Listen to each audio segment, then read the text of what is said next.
Initially, we discussed about definition of geometry, then these 4 dimensions, 0 dimension, 1 dimension, 2 dimension, 3 dimensions.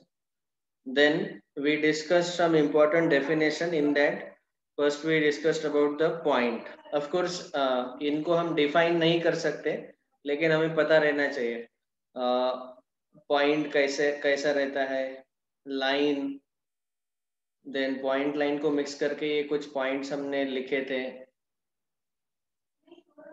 These two shortcut formulae we saw. उसके बाद plane का definition देखा था हमने कल. And yesterday we mainly discussed about axioms and postulates. ठीक है. Axioms और postulates का मतलब है कि ये ऐसे स्टेटमेंट्स रहते हैं जो ऑलरेडी ट्रू रहते हैं. They are obvious universal truths. उनको प्रूव करने का कोई जरूरत नहीं है. ठीक है. तो इसके 2 एग्जांपल दिए थे मैंने. From one point infinite lines can pass. इसको प्रूव करने का जरूरत नहीं है. Then we saw that how this particular scientist Euclid, he gave from his side 7 axioms. ये जो 7 axioms है जिनको प्रूव करने का जरूरत नहीं है. They are already true. Okay. Then also after that we discussed 5 postulates. Postulate और axiom दोनों में फर्क क्या है? एक्सियम्स और पोस्टुलेट दोनों का डेफिनेशन सेम है. एक ही फर्क है कि पोस्टुलेट जो है वो ज्योमेट्री में हम बोलते हैं. किसी भी जो भी एक्सियम अगर ज्योमेट्री में है तो उसको पोस्टुलेट बोलेंगे हम. और अलजेब्रा में या फिर बाकी के मैथ्स के पार्ट में अगर ऐसे स्टेटमेंट्स है ट्रू स्टेटमेंट जिनको प्रूफ का जरूरत नहीं, उनको हम एक्सियम्स बोलते हैं. ओके. ये हमने कल ऑलरेडी देखा है. तो ये पांचों पोस्टुलेट हम अभी डिस्कस कर रहे थे. क्विकली एक बार रिकैप कर लेता हूँ. पहला पोस्टुलेट था अ स्ट्रेट लाइन में be drawn from any one point two any other point. मतलब इन शॉर्ट हम ऐसा बोलेंगे कि फ्रॉम 2 पॉइंट्स, कोई भी 2 पॉइंट से एक स्ट्रेट लाइन पास होता है. That is the postulate number 1. और इसी का यूज करके next is terminated line can be produce इंडेफिनिटली. Terminated line मतलब लाइन सेगमेंट. ओके. तो जो लाइन सेगमेंट रहता है it can be extended infinitely. A circle can be drawn with any centre and any radius. क्योंकि generally हम circle जब देखते हैं तो उसके प्रॉपर्टीज के बारे में ज्यादा सोचते हैं. उसका सेंटर कहाँ पे लेना है, उसका रेडियस कितना लेना है, ये जरूरी नहीं रहता है. Generally we take them as variable r. Radius we take it as variable r. Okay. Postulate number 4, all right angles are equal to one another. तो ये चौथा postulate जो है ये यहाँ पे हम रुक गए थे. Postulate number 4, all right angles are always equal. So right angle means 90 degree. तो 90 degree वाला angle आप अलग अलग draw करो. Say for example this is angle ABC which is 90 degree and this is angle PQR. Okay. Both the angles are having same measurement. So therefore we can say angle ABC is equal to angle PQR because both are 90 degree each. Last postulate number 5. ये postulate थोड़ा सा समझने में आपको difficult जा सकता है. तो थोड़ा ध्यान देके आपको you have to pay proper attention while knowing about 5th postulate. See, ये जो पांचवा postulate है वो कैसा है? अगर आपको एक स्ट्रेट लाइन दिया है, एक सेगमेंट दिया है, say for example a segment PQ. Okay. Segment PQ दिया है. इस सेगमेंट PQ का PQ ए 2 लाइन्स है. There are 2 lines. Say line L and line M. And अभी हमें पूछा गया कि ये जो सेगमेंट PQ है इसके कौन से साइड ये दोनों लाइन एक दूसरे को इंटरसेक्ट करेंगे, राइट हैंड साइड में या PQ के लेफ्ट हैंड साइड में इंटरसेक्ट करेंगे दोनों लाइन। डायग्राम देख के आप ही बोलो कौन से साइड ये दोनों लाइंस एक दूसरे को इंटरसेक्ट करेंगे, लाइन L और M।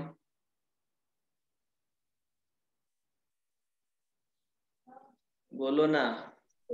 Left hand side. On left hand side, okay. लेकिन ये हमें हर बार डायग्राम नहीं दिया रहता, समझो। अगर आपको मैंने डायग्राम नहीं दिया लेकिन ऐसा बताया कि ये जो सेगमेंट PQ है ये लेफ्ट हैंड साइड को दो एंगल बनाता है, L और M के साथ, लाइन L और M के साथ, एंगल 1 एंड एंगल 2। और आपको ऐसा बोला मैंने कि इन दोनों एंगल्स का एडिशन लेस देन 90 है, दोनों एंगल का एडिशन लेस देन 90 है। तो हम क्लियरली बोल सकते हैं कि ये दोनों एंगल जिस साइड है उस साइड ए लाइंस L और M एक दूसरे को आगे जाके इंटरसेक्ट करेंगे, ओके। और अगर आपने अपोजिट साइड देखा, यहाँ पे आगे जाके इंटरसेक्ट करेंगे ये दोनों लाइंस, सॉरी।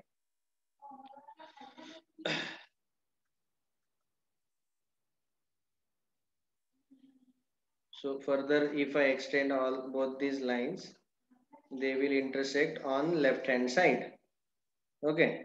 अगर राइट हैंड साइड में जाके देखेंगे, समझो मैंने इस एंगल को बोला एंगल 3 और इस एंगल को बोला एंगल 4, तो एंगल 3 प्लस एंगल 4 इन दोनों का एडिशन ग्रेटर देन 90 आएगा। तो उस साइड वो दोनों स्ट्रेट लाइन एक दूसरे को इंटरसेक्ट नहीं करेंगे, they will intersect on this particular side, left hand side, okay। Sir, please repeat this fifth postulate. yes ध्यान से सुनो। अभी खत्म भी नहीं हुआ तो रिपीट करने को बोल रहे हैं। पहले से ध्यान से सुनना, ठीक है। वंस अगेन, अभी यहाँ पे जो स्टेटमेंट दिया है वो अभी हम पढ़ लेंगे। If a straight line falling on two straight lines, एक स्ट्रेट लाइन हम कौन सा ले रहे हैं, से फॉर एग्जांपल PQ एक स्ट्रेट लाइन ले रहे हैं और वो स्ट्रेट लाइन दो स्ट्रेट लाइन के ऊपर फॉल हो रहा है। फॉल हो रहा है मतलब ऐसे एक स्ट्रेट लाइन PQ लिया और वो लाइन AB और लाइन CD, हमने यहाँ पे क्या लिया, लाइन L और लाइन M लिया। तो इन दोनों लाइन के ऊपर वो फॉल हो रहा है। फॉल हो रहा है मतलब गिर गया। हाँ, इसको चाहे तो इस सेगमेंट PQ को हम एक लाइन PQ भी बोल सकते हैं ऐसे। तो it is falling on two straight lines. तो अभी आपको क्वेश्चन है पूछा गया कि ये जो दोनों स्ट्रेट लाइन है L और M, जिसके ऊपर ये तीसरा वाला स्ट्रेट लाइन PQ फॉल हो गया, उसके ऊपर गिर गया, तो उसको ऑब्जर्व करके आप बोलो कि कौन से साइड ये दोनों स्ट्रेट लाइन L और M एक दूसरे को इंटरसेक्ट करेंगे, on which side this two lines L and M will intersect, okay. तो कौन से साइड इंटरसेक्ट करेंगे, तो आपको पहले पता होना चाहिए कि ये जो लाइन PQ है उसकी वजह से लाइन L और M यहाँ पे ऐसे टोटल 1 2 3 4 ये 4 एंगल बनते हैं। 1 2 लेफ्ट वाले एंगल, 3 4 राइट वाले एंगल। इसमें से एंगल 1 और एंगल 2 जो है इनका एडिशन अगर लेस देन 90 डिग्री आता है तो हम ऐसा बोलेंगे कि L and M intersect on the side of angle 1 and angle 2, that is LHS, left hand side के है ना वो दोनों एंगल 1 2, और एंगल 3 4 राइट हैंड साइड में है, PQ के राइट में है, जिसमें उन दोनों का एडिशन ग्रेटर देन 90 आएगा। तो ग्रेटर देन 90 है तो उस साइड ये दोनों लाइन L और M इंटरसेक्ट नहीं कर पाएंगे। आप कितना भी एक्सटेंड करते जाओ ये राइट हैंड साइड PQ के राइट में वो इंटरसेक्ट नहीं करेंगे, okay. Is this clear? Yes sir. ठीक है। Yes, Samarth is telling that sir angle 3 और एंगल 4 दोनों का जो एडिशन है वो लेस देन 180 है। ओके, देखो यहाँ पे हम ऐसा बोल सकते हैं कि angle 1 plus angle 3 that is 180 degree and angle 2 plus angle 4 that is 180 degree. ये लीनियर पेयर में है इसीलिए।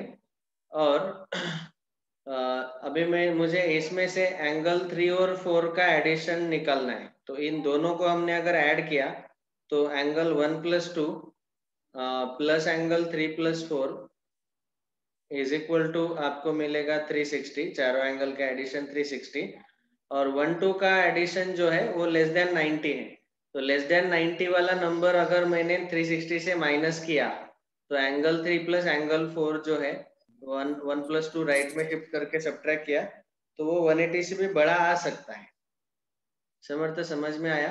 क्योंकि ये दोनों ऑब्टूस एंगल्स है। Sir, means both will be greater than 90 degree, angle 3 and 4. Yes, both will be individually greater than 90 degree. हाँ, हमारा डिस्कशन में हमें बस इतना ही चेक करना है कि लेस देन 90 है सम या ग्रेटर देन 90 है। वहां से पता चल जाएगा कि ये दोनों लाइंस कौन से साइड इंटरसेक्ट करेंगे। जिस साइड वाले एंगल का एडिशन लेस देन 90 आएगा Sir, उसी साइड ये दोनों स्ट्रेट लाइन इंटरसेक्ट sir, करेंगे। can we say that angle 1 and 2 and angle 3 and 4 are equal as they are corresponding angles? No, not at all. Corresponding angle कब बनते हैं? जब आपको ये दोनों लाइन पैरेलल दिए रहते हैं और ये ट्रांसवर्सल तीसरा, तो ये करस्पॉन्डिंग एंगल्स ये रहते हैं। पैरेलल नहीं है यल और यम दोनों इंटरसेक्ट कर रहे हैं। Okay, Okay. उस कंसेप्ट को मिक्स मत करो, अब तक हमने वो देखा नहीं है, उसको यहाँ पे मिक्स मत करो। Sir, if angle 1 plus 2 is greater than less than 180 degree, then also they will intersect. Yes, of course we can say that, but yes, we have to अगर exactly 180 डिग्री है, exactly 180 डिग्री है तो वो दोनों line parallel आएंगे, है ना, क्योंकि वो दोनों इंटीरियर एंगल्स आते हैं। और लेस देन 180 है तो श्योरली वो दोनों इंटरसेक्ट करेंगे, दोनों straight line.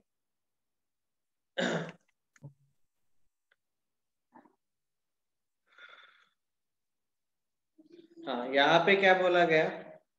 I am sorry, less than 180 degree आएगा।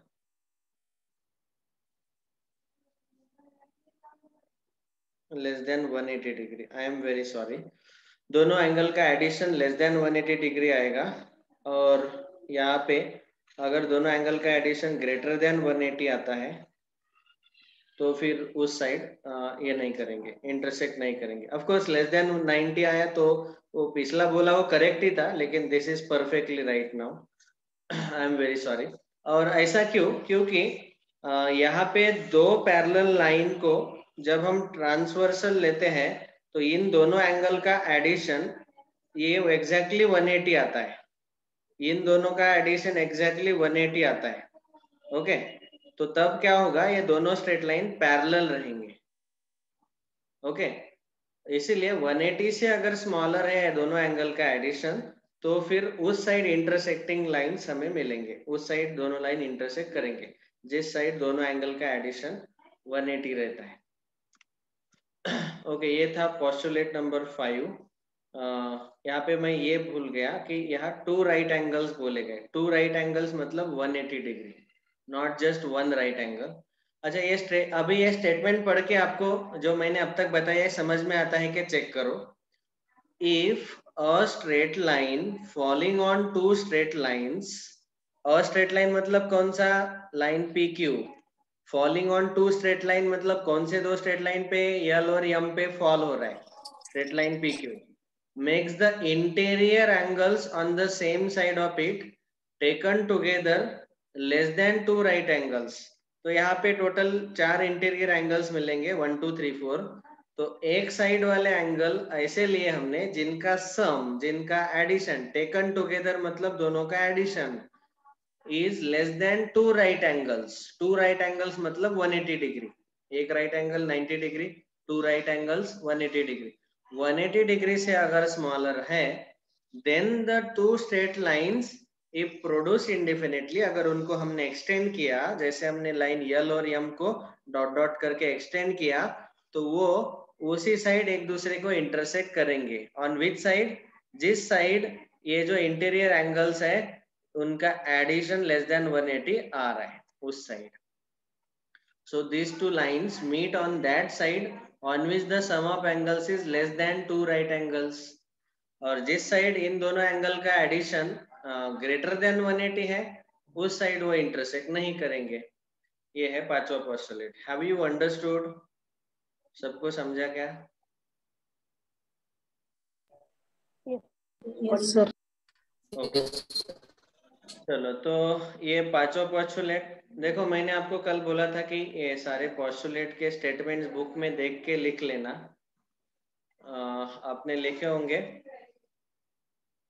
और अभी पांचवा पोस्टुलेट का ये डायग्राम भी ड्रॉ कर लो और नीचे ये दोनों रिजल्ट लिखो. Write down. फर्स्ट पोस्टुलेट 5 का जो स्टेटमेंट है उसके नीचे ये डायग्राम और ये लिख लो. Quick quick.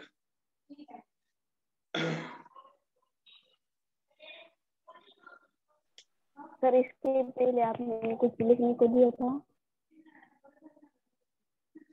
यस बेटा. सर इससे पहले आपने लिखने को कुछ दिया था. See, I have told clearly from day before yesterday. दो तीन दिन से मैं क्लियरली बोल चुका हूँ ऑलरेडी कि now onwards I will not send the screenshots. आपको क्लास में ही लिखना है. Class work you have to complete in the class itself. Sir तो इससे पहले मेरा ट्यूशन रहता है इसलिए लेट हो गया था. शिवम समझ में नहीं आया क्या बोले बेटा. सर इससे पहले 6 बजे से पहले मेरा क्लास रहता था इसलिए मैं लेट हो गया. सर इससे पहले क्या सिखाया था आपने? नहीं, आज पोस्टुलेट 5 ही पढ़ाया. पोस्टुलेट 4 और पोस्टुलेट 5. पोस्टुलेट 4 को बिल्कुल सिंपल है. दो राइट एंगल इक्वल रहते हैं. इसका डायग्राम यहाँ पे ड्रॉ किया और स्टेटमेंट बुक में ऑलरेडी है.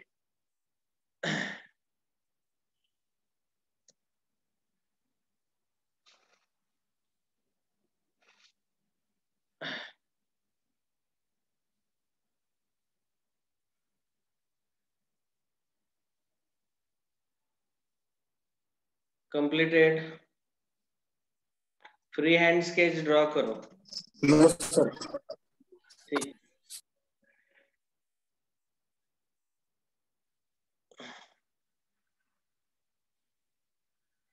शुभम बेटा समझ में आ रहा है कि नहीं? All right. Now let us discuss. हुआ डायग्राम सबका ड्रॉ करना है.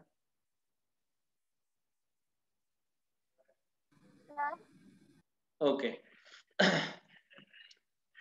Now let us discuss two more things, two important points. एक हमें अभी डिस्कस करना है. देखो यहाँ पे हम सारे डेफिनेशन देख रहे थे. चौथा डेफिनेशन एक्सियम, पांचवा पोस्टुलेट का. अभी डेफिनेशन नंबर 6. ये डेफिनेशन है प्रोपोजिशन और इसी को दूसरा वर्ड हम बोलते हैं थियरम. प्रोपोजिशन और थियरम बिल्कुल सिंपल है. एक्सियम और पोस्टुलेट जो थे उनको हम पहले से ही ट्रू मान के चलते थे. उनको प्रूव करने का जरूरत नहीं था, है ना. जैसे एक पॉइंट से इनफाइनाइट लाइंस पास होते हैं, ये हमें पहले से ही पता है, उसको प्रूव करने का जरूरत नहीं है. ठीक है. लेकिन समझो मैंने आपको बोला कि एक ट्राइंगल में तीनों एंगल का एडिशन 180 डिग्री रहता है.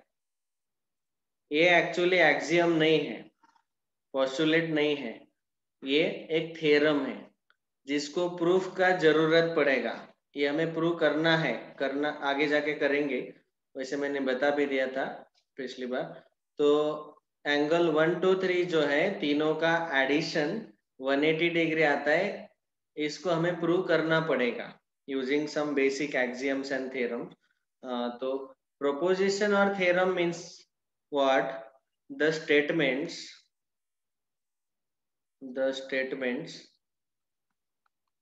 which need the proof and can be proved using axioms or postulates।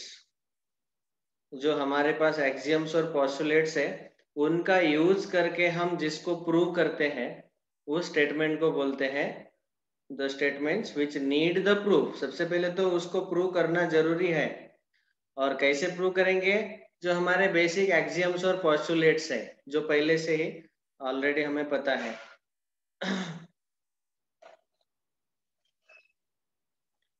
Axioms और proof is called or are called as propositions और theorems। ओके, जैसे मैंने अभी अभी एग्जांपल बताया कि for example sum of angles of triangle is 180 degree. ये एक थ्योरम है, एक प्रोपोजिशन है, उसको हमें प्रूव करना पड़ेगा। ओके, ऑफ कोर्स उसको प्रूव करते वक्त मैंने स्टेप्स भी बताए थे आपको पिछली बार। तो एक ट्रायंगल है, समझो ट्रायंगल ABC। इसमें हम क्या करेंगे, एक लाइन यल लेते हैं which is parallel to side BC को पैरेलल हमने ड्रॉ किया। तो अभी क्या होगा, AB को हमने ट्रांसवर्सल लिया तो ये जेड स्ट्रक्चर बनता है। तो ये अल्टरनेट एंगल्स है, इसको बोलेंगे एंगल 1 और ये भी एंगल 1। एंगल B और एंगल 1 सेम रहेंगे। इसको बोला एंगल 2 और ये भी एंगल C, ये उल्टा जेड बन रहा है, दोनों एंगल इक्वल होंगे। और एंगल A को हम नंबर देंगे एंगल नंबर 3। तो आप देख के बोल सकते हैं कि इन तीनों एंगल का एडिशन एंगल 1 + 2 + 3 180 डिग्री आएगा, क्योंकि वो एक स्ट्रेट लाइन के ऊपर है तीनों एंगल। और एंगल 1 मतलब एंगल B, एंगल 2 मतलब एंगल C, एंगल 3 मतलब एंगल A। तो यहाँ से हम बोल सकते हैं कि तीनों एंगल का एडिशन 180 आता है। तो यहाँ पे हमने इसका यूज किया, अल्टरनेट एंगल थ्योरम का यूज किया। ओके, वो जो एक्सियम है, वो जो भी हमने ऑलरेडी पहले देखा है उसका यूज करके इसको प्रूव किया। तो इसी को बोलते हैं हम थ्योरम और प्रोपोजिशन, उसको प्रूफ करना जरूरी है। ठीक है,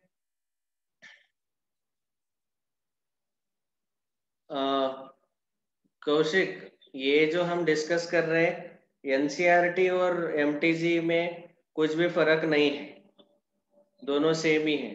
ठीक है, NCERT का ही सिलेबस MTG में दिया है, लेकिन MTG में उसी को हम थोड़ा और इन डेप्थ पढ़ते हैं। ठीक है, तो आप बोल रहे कि कौन से बुक से पढ़ा रहा हूँ, तो MTG और NCERT दोनों। ठीक है, ऐसे फिलहाल हम अभी NCERT को रेफर कर रहे हैं पढ़ाते वक्त, क्योंकि हमें साथ साथ एक्सरसाइज भी सॉल्व करने हैं। ठीक है, ओके सर। ये एक डेफिनेशन हमने लिखा प्रोपोजिशन और थ्योरम, सबको समझ में आया?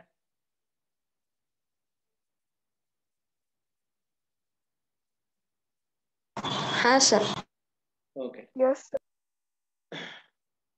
ठीक है, वेरी गुड। समर्थ ने एक अच्छा डाउट पूछा कि ऐसे कुछ अगर स्टेटमेंट्स है जिसको हमने थ्योरम्स का यूज करके प्रूव किया, तो उसको भी थ्योरम बोलते हैं क्या? यस, वी से दोज आल्सो एज थ्योरम। चलो लिख लो सब लोग। मतलब यहाँ पे मैं समर्थ ने बोला तो ये भी ऐड कर सकते हैं हम यहाँ पे कि axioms, postulates or previous theorems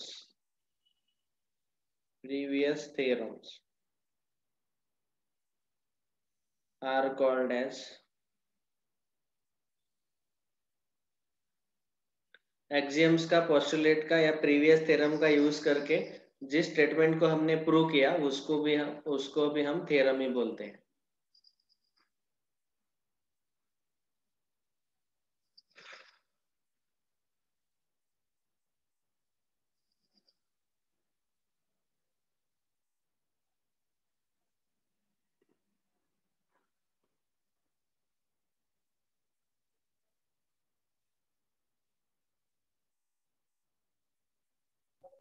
sir ये हो राइट है।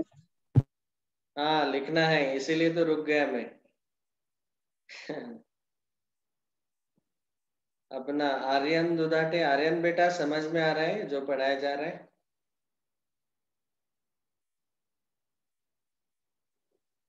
आर्यन? हाँ सर समझ में आ रहा है। ओके सर कुछ कभी भी डाउट है तो बीच में पूछा करो। हाँ बहुत कम बोलते हैं नए स्टूडेंट्स। कौशिक, चलो कौशिक कम से कम चैटिंग तो करता है, चैट में लिखता है। शुभम चौहान आज पहली बार आए हो बेटा? हाँ sir. Okay welcome, welcome to made IIT foundation. Maths का टेंशन मत लो, मैथ्स में आपको अभी 5वां चैप्टर चल रहा है वैसे, लेकिन बाकी के चारों चैप्टर के सारे रिकॉर्डेड लेक्चर हैं हमारे पास, so you can listen to all those recordings.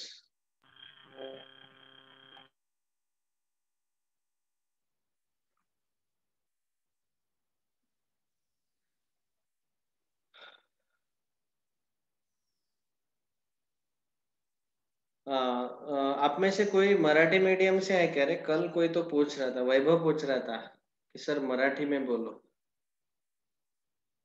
कोई स्टूडेंट मराठी मीडियम से है क्या यहाँ पे? ठीक है, मराठी में इसको थ्योरम को बोलते हैं हम प्रमेय, वी कॉल इट एज प्रमेय। याला मराठीत प्रमेय असे म्हणतात। प्रमेय म्हणजे असे वाक्य ज्यांना आपण प्रूव्ह करतो, प्रूव्ह करावं लागतं, त्यांना सिद्ध करून दाखवावं लागतं। कशाचा वापर करून? ॲक्झियम्स, पॉस्टुलेटचा वापर करून। ॲक्झियम्स, पॉस्टुलेट म्हणजे गृहीतक जे ऑलरेडी आपण ट्रू मानलेले असतात त्यांचा वापर करून, so we prove them.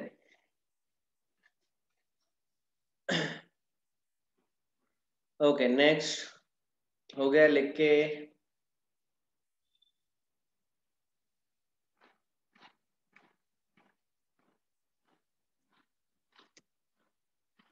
Yes sir. मेरा handwriting, I am not a professional teacher, हमें याद रखना है।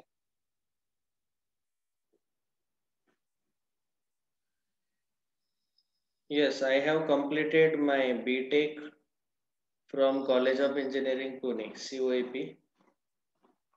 2 साल सॉफ्टवेयर इंजीनियर रह चुका हूँ इन पुणे एंड कोलकाता। कोलकाता में हमारा 6 महीने ट्रेनिंग हुआ था, फिर 1.5 साल पर पुणे में जॉब किया इन कॉग्निजेंट टेक्नोलॉजी सर्विसेज। उसके बाद मेरा इंटरेस्ट था टीचिंग में, तो मैथ्स टीचिंग ले लिया।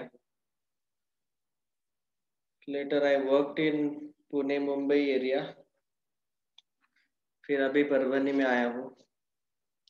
ठीक है, एक नोट लिखना है अभी हमें कि ऐसा नहीं होना चाहिए कि मैं प्रूव करने चला गया और प्रूव करते करते मैंने पिछला जो भी पता था उसको ही गलत बना दिया। ऐसे नहीं होना चाहिए। तो इसीलिए इन्होंने क्लियरली बोला गया कि system of axioms is called consistent.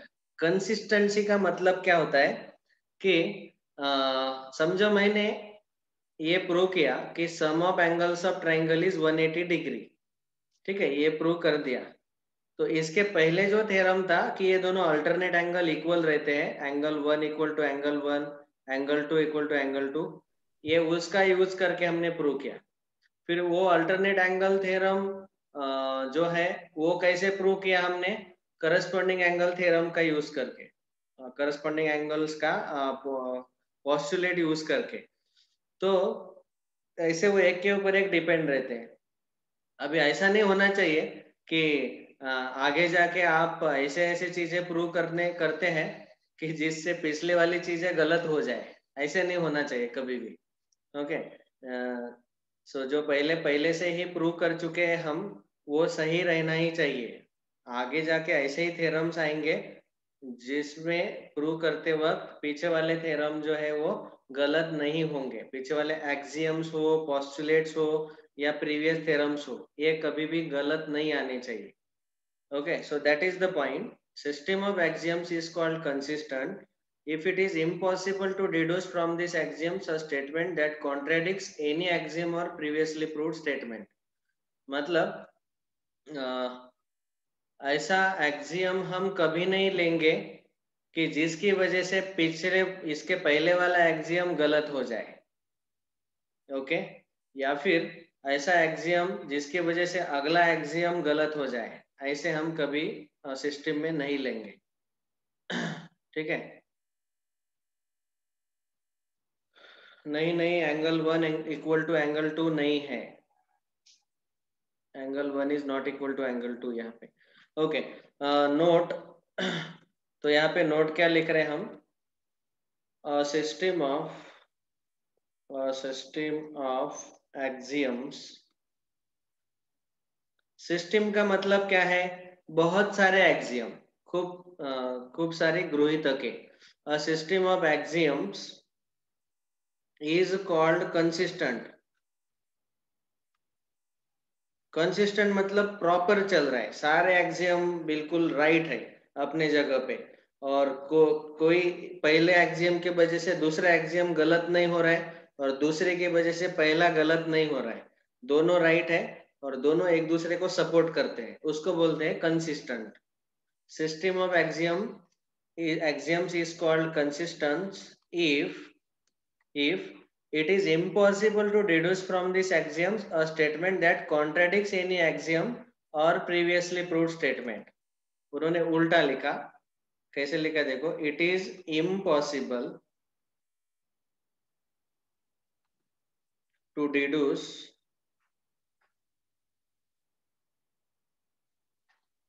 an axiom or theorem.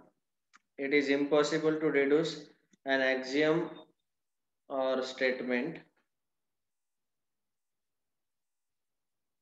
which is contradicting the which contradicts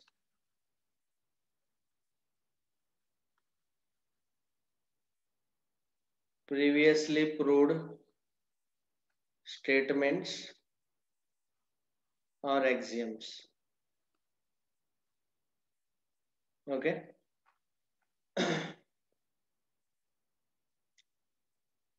बस इतना याद रखो कि ये जो एक्सियम्स हम डिस्कस कर रहे हैं, पहला एक्सियम, दूसरा एक्सियम, तीसरा एक्सियम, चौथा एक्सियम, पहले की वजह से दूसरा, दूसरे की वजह से तीसरा प्रूव हो गया, तीसरे की वजह से चौथा प्रूव हुआ।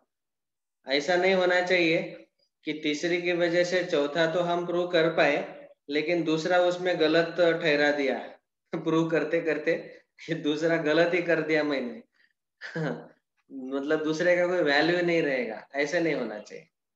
ठीक है, so that is the note. ये नोट समझ में आया क्या सबको?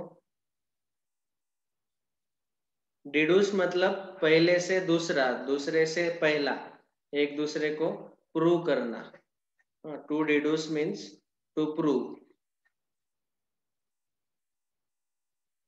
डिड्यूस इस वर्ड का मीनिंग है प्रूव, प्रूव करना, सिद्ध करून दाखवणे।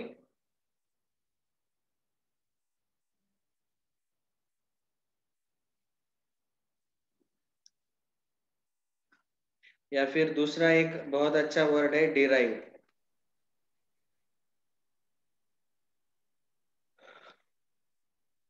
ओके, तो अभी यहाँ पे इस चैप्टर का पूरा थियरी हमारा कंप्लीट हुआ। इस चैप्टर में आप देखेंगे कि आगे अभी एक्सरसाइज के जो क्वेश्चंस है वो हमें सॉल्व करने हैं। एक्सरसाइज 5.1 पहले 2 क्वेश्चन कल बताए थे। अभी आज आप तीसरा, चौथा, पांचवा, छठवा, सातवां सारे क्वेश्चन खुद ट्राई करो पहले। कुछ भी डाउट आता है तो हम कल डिस्कस करेंगे। So that is the today's homework. Of course एक और पॉइंट है, यूक्लिड के पांचवा पोस्टुलेट का सपोर्टिंग स्टेटमेंट है tomorrow। और एक्सरसाइज 5.1 क्वेश्चन है जो कि बहुत ही सिंपल है। कौन बोल रहा है? राजदीप बोलो।